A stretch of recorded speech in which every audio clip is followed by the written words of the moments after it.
Actually had to come up here and get some gas.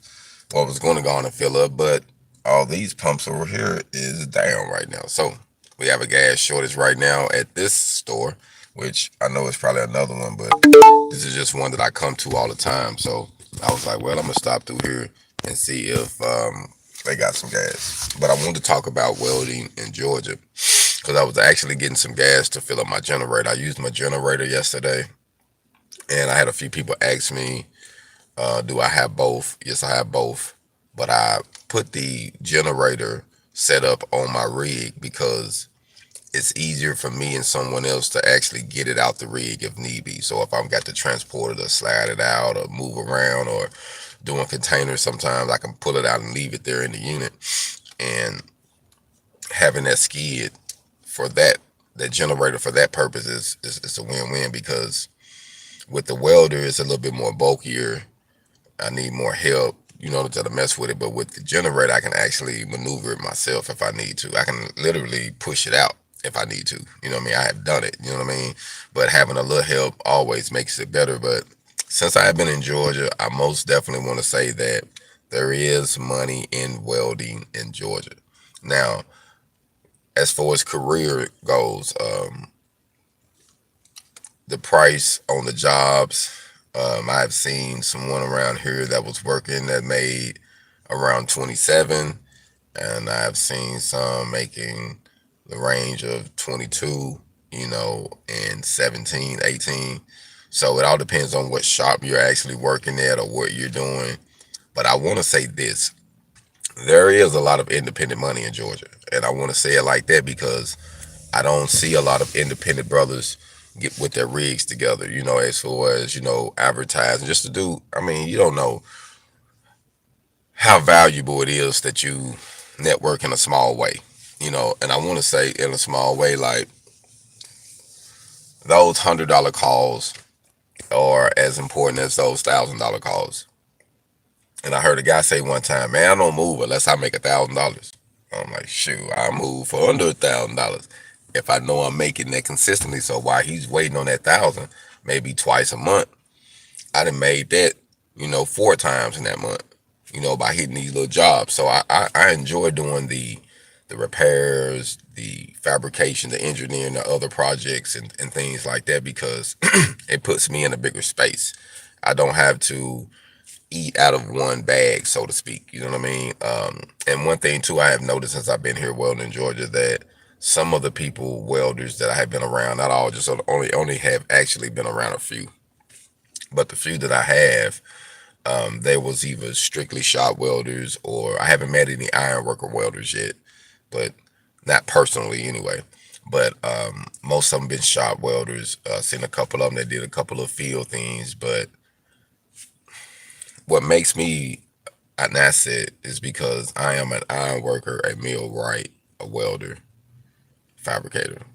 So I can do all of those things. And when you installing equipment from rigging metal, from building gates, fence panels, whatever, fixing, troubleshooting, I pretty much have my hands in all of it. And being here, it has I have used some of my ironworking skills already. I've used, my fabrication skills, some engineering skills, welding skills. Like I've been using all of my knowledge, but just in small ways. And yesterday I got a chance to help a guy out. We had went over some numbers to help him actually install his 2 containers, and he was putting a roof on top.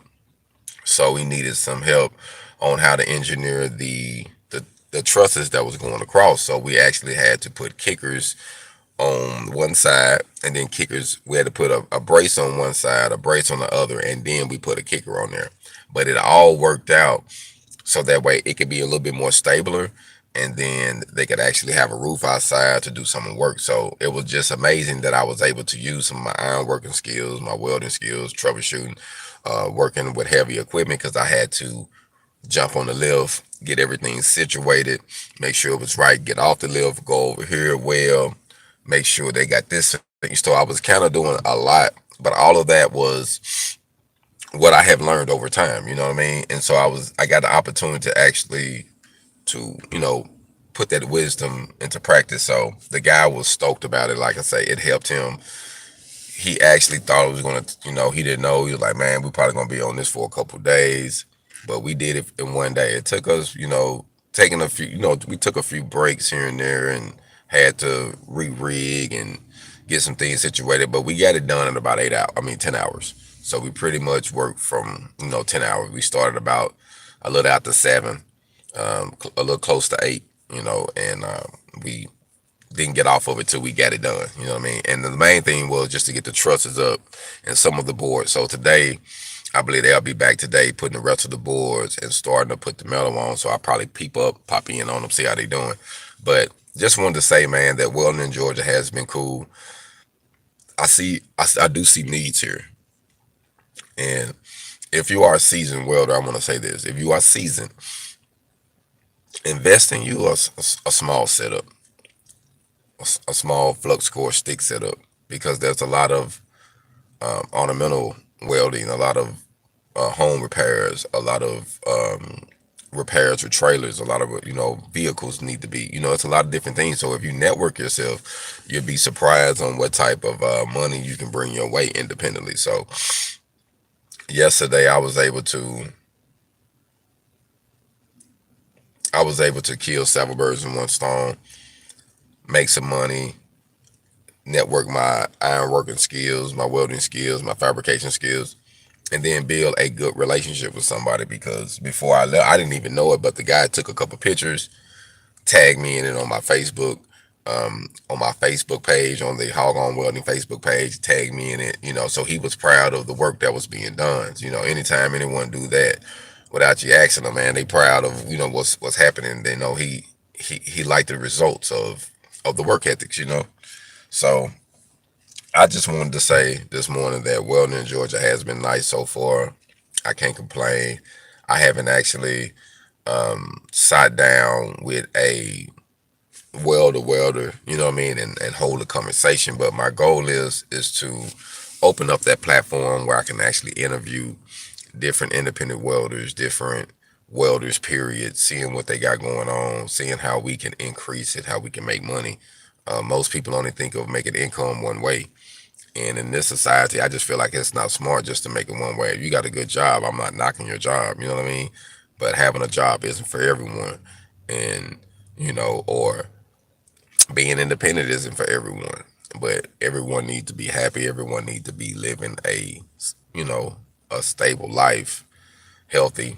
So my goal is to just lead by example, man. I really feel some good things are gonna come. Like I say, today I'm actually just moving around this morning. I was gonna go on and fill my tank up. I got a lot of stuff I got to get out of here. I still got some equipment back here, you know what I mean? I got to clean some stuff out. So, like I say, just one of the mornings where I'm up thinking, and just wanted to talk to you about my experiences so far here. But it has been nice so far. I can't lie. Um, I actually see doors opening. And there's one welding company here. I think there's another one too. But the one that I like anyway is Jones Welding. They pretty laid back people.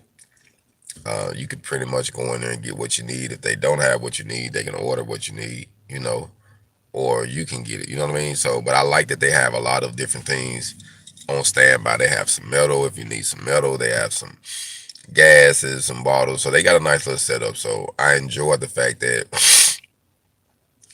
I'm networking with someone that actually don't have a problem with networking with me. Because I've been places, man, where it's like pulling teeth. You know what I mean?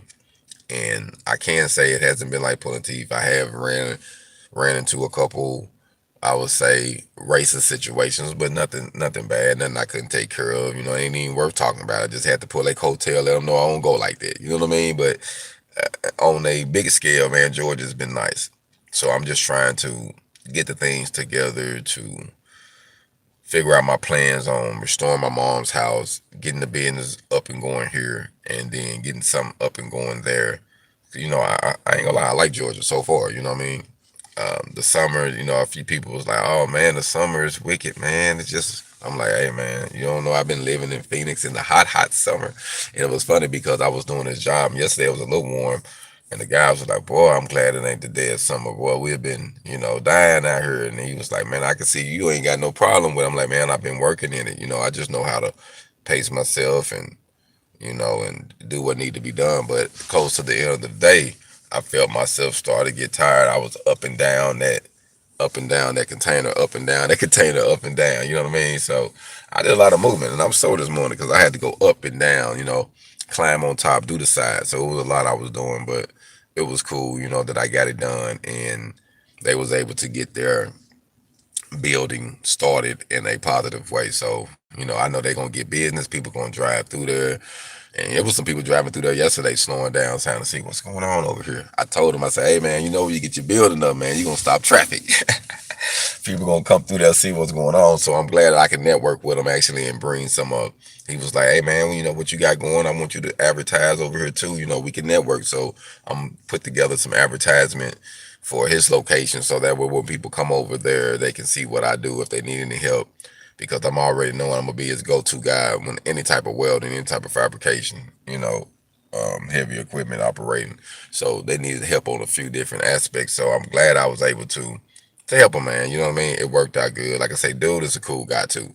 So he actually, I believe he started the business, but his dad is helping him. He got a little brother helping him, and then he got a friend of the family that's helping him also. So I believe it's like 4 or 5 of them, but they getting some stuff done, man. And like I say, I'm happy to be a part of it, of that type of movement. And I'm just rubbing shoulders here in Georgia. I'm just networking, and doors are opening, man. So far, like I say, I got a contractor that I network with that we do fabrication and installing rails, and then and repairs, and then I also got this guy that he does upholstery. You know what I mean? So I network with him. So I like to build relationships with business owners, especially independent business owners, because we understand the grind, we understand the work ethics, we understand what it means to rub one another's back, to help one another out, so that way we can get over the hump. So I enjoy networking with people who actually want to network with me. And so far, like I say, since I've been in Georgia, it's been okay. I can't complain. What's going on? Let me see what you're saying this morning, bro.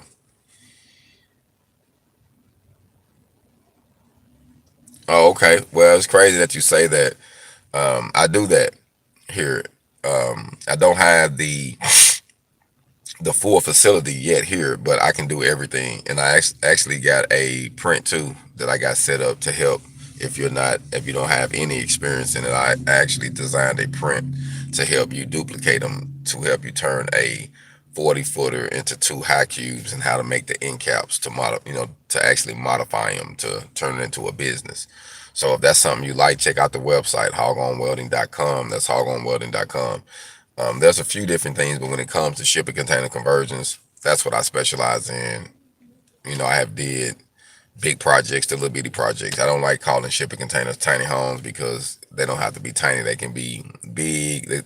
I always like to say it's based on your imagination and your budget, because it don't have to be a small thing. It can be a big thing, or it can be a money thing, like you making a mobile shop or office, you know what I mean, or some type of revenue setup. So there's so many things you can do with the shipping container. So I think that, honestly, I really think that's a good wave, man. I think the shipping containers is actually going to take a new twist coming up in this year and following. You know what I mean? There's a lot of doors with them that's actually going to open. So I'm in the area. So if you need some assistance, make sure you hit me up. Um, just wanted to, like I say, come live this morning and talk to y'all about Welding in Georgia. It has been nice. Like I say, I've been building a few relationships, and things are coming on. I appreciate that, man. I appreciate that. Be blessed out there. Like I say, my goal is to help give some assistance. I do have a lot of experience on containers, you name it, and I can read prints. I'm an engineer too, so I have fixed problems that I seen that was going to be a problem. You know what I mean? So I can tell you where you're going wrong and where you're going right. And actually, now that you say that, I want to share a story with you real quick. The guy that I actually just put this audio on yesterday, putting the roof trusses in, he he poured 1, 2, 3. He poured 6 pillars. But when he did it, we didn't get a chance to talk, and I was going to tell him how to do it. As soon as he poured them, I went through the next day and told the guy, man, he should have put the embeds in them. Then he End up watching the video the next day, and it said to put the embeds, and he was like, "Man, I was moving too fast. I should have just asked Joe about that before I did that." But sometimes, man, having someone that's knowledgeable can save you time and money and can keep things simple because it don't have to be real complicated. I heard one time that someone who want to be smart, want to be wise, they'll complicate things, try to make it seem like it's real hard. But someone who is truly wise and smart, they're going to try to make it so simple that even a child can understand it because that's the purest form of knowledge. If I can make it relatable to everyone, no matter what age range, once I break it down, you can get what I'm doing. You get the concept. Now, work ethics can make you better, but you can understand where I'm coming from. So I really think that it's good to network with people who actually know a little something. You know what I mean? Because don't don't waste money. Don't do things just because, well, I had to try this. I mean, I told a guy the other day, man, it's good to learn from your own mistakes, but it's better to learn from others because we won't live long enough to learn from our own mistakes. You know what I mean? So the goal is to look out and someone else bump their head, man, go get some gain from them. You know what I mean? Or network with somebody who have already bust their head, and if they real and organic people, man, they ain't gonna, I don't want to see people do bad. You know what I mean? Now people gonna do bad regardless. I can't save everybody, but if you come to me and say, "Hey, man, I'm going this direction," I'm not going to lead you in a bad direction just because you know I'm in a certain position. Nah, if you come to me, I'm gonna let you know what it is. I have prices for certain things and certain things I don't charge for. You know what I mean? Like I told a guy that actually contacted me on some welding tips, and he wanted to get some encouragement just on what direction to go. And I was like, bro, I don't charge for that. I want to see you win. You know what I mean? Now, when it comes to making money, I charge for that. I charge how to make money because it takes money to make money. And if you don't understand that concept, then you're probably not ready for business. You see what I'm saying? But when it comes to getting your courage up and getting your strength up and deciding what you want to do, man, I want to give you some encouragement on that. I don't mind assisting you or giving you a word or just talking to you. You know what I mean? To, if I got the time to help lead you in the right direction, but I most definitely want to see people win. So if you're doing whatever and I can assist you, hey, if it's from videos or from conversation or us calling, having consultations, whatever the situation is, I'm open to help my people. I'm open to help anyone that's willing to help themselves, you know. So my goal is, man, to just lead by example, family, while I'm here in Georgia, and I'm open to network with anyone. But just like Christ, Christ was sent to his people first. He was sent to his people, and when his people rejected him, he had the word. He delivered the word to all people, but the word was still meant for his people. So I'm Black Phoenix. My word is meant. I was sent. I feel for my people to help educate them, give them a new way, show them a new thing, show them what you can do, regardless of you being a felon, regardless of what your skin look like, regardless of you being cultured. We can still make some things happen. And then for those who want to network with me, that's not my culture. I still network because I want to see anybody win. I was just sent to help my people. That's why I never switched it up because I want you to know that no matter where you come from, you can make it happen. It's education is about growing here. It ain't about what school you went to or what's on the front of the door, but it's about what you learn from it, the experience, the lessons you got from it, not the mistakes. So just want to salute everybody. Hope everybody have a good day. Like I said, I'm about to start moving around. I got a few things I had to clean up this morning, going to get out the way, so I'm gonna get that handled. So y'all be blessed, be safe, and keep getting your hog on, family. Black Phoenix.